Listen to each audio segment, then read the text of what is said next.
गाय और बाघ की कहानी। एक गाय घास चरने के लिए एक जंगल में चली गई। शाम ढलने के करीब थी।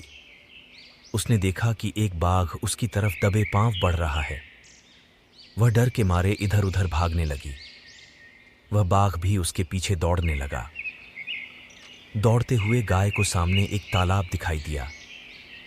घबराई हुई गाय उस तालाब के अंदर घुस गई।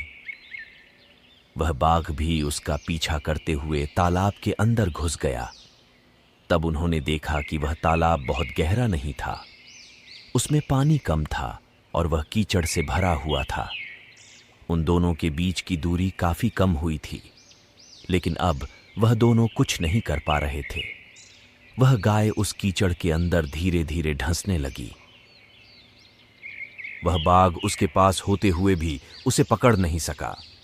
वह भी धीरे धीरे कीचड़ के अंदर धंसने लगा और दोनों करीब करीब गले तक उस कीचड़ के अंदर फंस गए थे। दोनों हिल भी नहीं पा रहे थे। गाय के करीब होने के बावजूद वह बाघ उसे पकड़ नहीं पा रहा था। गाय फिर भी खुश लग रही थी। थोड़ी देर बाद गाय ने उस बाघ से पूछा, क्या तुम्हारा कोई गुरु या मालिक है? बाघ ने गुर्राते हुए कहा, मैं तो जंगल का राजा हूं। मेरा कोई मालिक नहीं। मैं खुद ही जंगल का मालिक हूं। गाय ने बाघ से कहा, लेकिन तुम्हारी उस शक्ति का यहाँ पर क्या उपयोग है?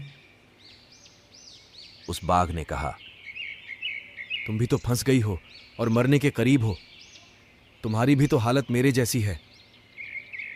गाय मुस्कुराते हुए कहा, बिल्कुल नहीं।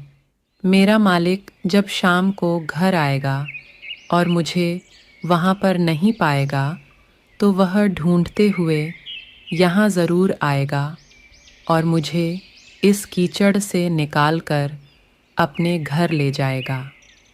पर तुम्हें यहाँ से कौन ले जाएगा? थोड़ी ही देर में सच में ही एक आदमी वहां पर आया और गाय को कीचड़ से निकालकर अपने घर ले गया। जाते समय गाय और उसका मालिक दोनों एक दूसरे की तरफ कृतज्ञतापूर्वक देख रहे थे। वे चाहते हुए भी उस बाघ को कीचड़ से नहीं निकाल सकते थे, क्योंकि उनकी जान के लिए वह खतरा था। गाय समर्पित हृदय का प्रतीक है।